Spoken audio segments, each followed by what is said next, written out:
People who cater to the super rich, what things have you seen? Have the money to support their eccentricity. One guy I cook for wanted his house built so that his bedroom was right above the cow barn with a retractable spot in the floor so he could fall asleep listening to, and smelling, I presume, the cows. I used to pet sit. I remember a rich person asking me to pet sit their cat. There was a lot of TVs in almost every room. The weirdest was the bathroom. Sorry, cat bathroom. There was a TV playing cat cartoons. An overly fancy litter box and paintings of cats. I work at a university offshoot where a billionaire has donated a few buildings. He'll drive through every now and then to take a look at them. He'll stop and chat with us lowly workers and occasionally give us tickets to the games in the arena he donated to the university. Old high school teacher of mine is an extremely successful private tutor and does a lot of work in the wealthy neighborhoods in the area.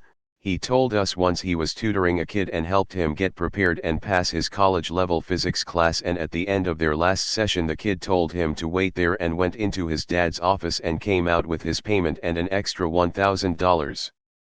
My teacher tried to deny it, saying it was too much, but the kid said his dad asked him to give a tip. Family friends were having marital issues. Their marriage counselor figured out a lot of their problems were overcooking meals.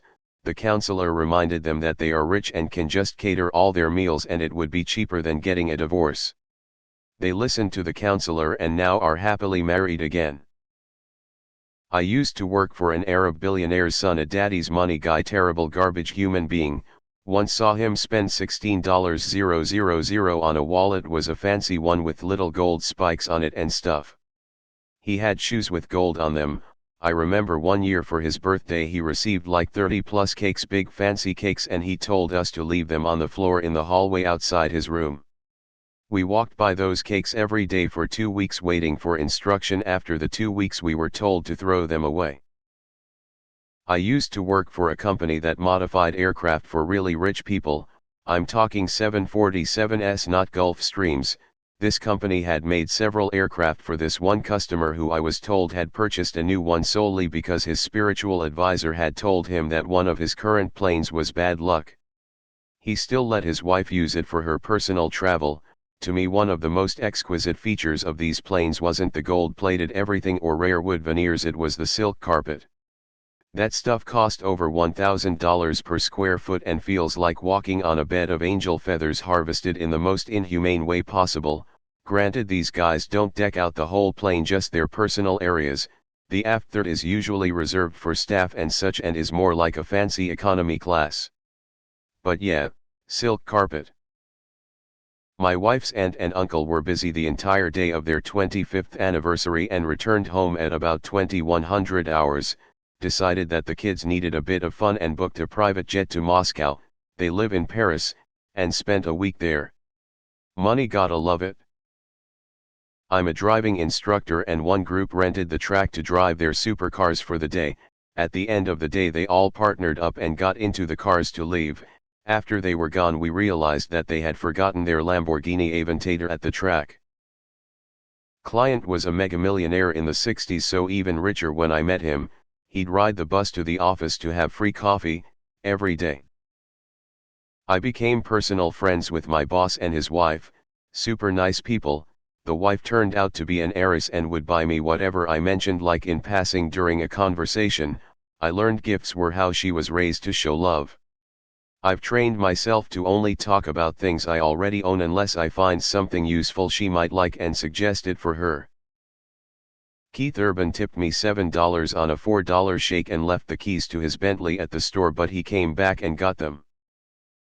A woman who owned a small private jet business told me one time someone paid them to fly their dog, by itself, to New York for about $45,000 for some training, no other passengers. My great-uncle was very well off. He did not have a guest house, it was a guest mansion, separate from his mansion, in case his kids dropped by. This does not include the Olympic-sized indoor pool. That was a separate building. He bought a cannon, he used it to shoot the mountain behind his house. He shot brand new special bowling balls out of it. They cost $100 per ball. Have been working for the super rich for some time. Craziest thing I've seen, brand new 90-meter multimillion pound, GBP, yacht was built in Netherlands, maiden voyage to Antibes in France, owner came on board and left after a few hours. Next week we get sent to Genoa, Italy, where all the bathrooms on board were ripped out and upgraded. That doesn't sound like a big deal, but I'm talking about brand new marble sinks, showers, floors and lobbies all crowbarred out, chucked in skips. Tons of brand new polished marble bend, new marble colors and patterns arrived in the weeks following. There's feed me money, there's fudge you money, and there's it's not even a thought money. I worked at a resort and marina that dealt with high-end boats, from mega yachts to brand new cigarette boats. Always assume the quiet dude with the stained shirt is the owner of the performance boat. Never expect tips from mega yachts. The most narcissistic guests were always surgeons, the angriest guests were lawyers. No offense to attorneys, I am one. The richest were in construction and commercial real estate. The best tippers were guys entertaining their side pieces on their boats when you know they're actual wives. Some kids have whole plans and strategies they practice to prevent being kidnapped or harmed by crazy stalkers. One kid I worked with was the kid of a big Hollywood player, and people would stalk the kid in an attempt to get to the parent. So this nutjob wielding a screenplay broke in and cornered the kid. Here I am thinking I am going to have to throw myself physically between them, but the kid dove into a nearby dog kennel and locked themselves in. He couldn't get out, but the nutjob couldn't get in either, so the nutjob just threw the screenplay at him into the kennel. Meanwhile I had called the cops. I was so impressed by the kid's quick thinking and asked how he got the idea. But he said that he always keeps an eye out for a way to escape, and when he sees someone he doesn't know approach he gets ready to run. I felt awful that this kid had to live like that. If I hadn't seen it happen myself I would have thought it was just paranoia. Was invited to a Christmas dinner while I lived in Seoul by an extremely wealthy Korean family, very nice family, but I think in hindsight they wanted to show their friends that they had foreign friends like me. Wife had everything catered and the home professionally decorated. It felt like we were in a department store, multiple Christmas trees, a working train set, staff handing out appetizers on plates, etc. It looked like she studied Christmas movies from the USA and copied everything. Dinner is served on a comically long table with 2 huge oven-roasted turkeys and all of the trimmings. They looked perfect. I was later told that Koreans don't like turkey and were just for decoration, they would be thrown out later. We ate Korean food. The family said I could take a turkey home and that the caterer would drop it off with anything else I wanted. I live near a company that builds yachts. One day there was an odd-looking yacht. A crew member explained to me that was a shadow yacht. You see, when you get hyper rich and have multiple yachts, you wouldn't want to ruin the aesthetic of your nice yachts with jet skis and helicopters, nor would you want your crew to sleep on the nice yacht, so you buy a shadow yacht to store your toys and to house your crew. This shadow yacht follows your fleet of nice yachts around. Rich broker I worked with got a divorce. His wife wanted $30,000 a month per child in child support. His lawyer convinced him it was a good deal and he should take it. He asked me if $30,000 a month was a lot of money. I told him that was more than I make in an entire year. He said, "Fudge, can't believe I have such a shisty lawyer." Cool dude. Had to overnight him some pants because somehow he ended up in Scotland and it was cold and he couldn't be bothered to go shopping. He had a house in Santa Barbara that was given to his first ex-wife that stopped paying taxes on it, basically an abandoned mansion. He sent his assistant there to check it out and there was a family of raccoons living in it.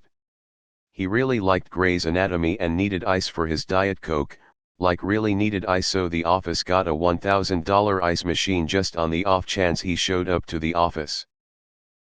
Some extremely wealthy people I have been around have a more acute sense of their own time and mortality, leading to impatience, like they understand how awesome their lives are and therefore how short they feel.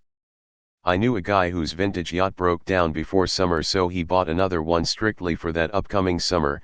His reasoning was he likely had 20 full health summers left in his life and didn't want to spend one of them without a boat, considering he had the means to. Honestly, can't argue with that logic. When rich people want to buy a Jaguar in the UK, they get assigned a special salesperson who is incredibly knowledgeable. They meet in a special fancy office and special arrangements can be made. This was my friend Chris' job. He had access to things that a normal Jaguar salesperson wouldn't have, like he could ring up the manager of the factory for special requests level of access. Well, a Saudi price wanted to buy this new Jaguar that had been released. So they met up and spent a full day speccing the Jaguar out. I believe the final price was something like 125k for the vehicle. Then came the decision for color. At the time the factory had 16 different color choices for this model. The prince asked if he could sleep on it as it was getting late and almost time for dinner/prayer. My friend Chris says of course, and they set a time to meet the new morning. The next morning the Saudi price is like, I figured out an acceptable solution to my color dilemma, to which Chris goes, and what would that be? The Saudi prince goes, I'll order one of each color, and my friend Chris is like, oh well, of course. They quote delivery time. Saudi prince was fine and asked for his options and was presented with ocean travel options, to which the prince said, what about air cargo? Chris thinking maybe they'd do one or two by air cargo and the rest by boat. The prince was like, no, I want all 16 vehicles loaded on a plane and flown to Saudi Arabia. So that's the story on how 16 of the same Jaguar with different colors ended up being flown to Saudi Arabia. All in, the total cost was around 2.5 million. Thanks for watching. If you enjoyed this video, give it a like and subscribe. It's free. Check out some other videos I've made.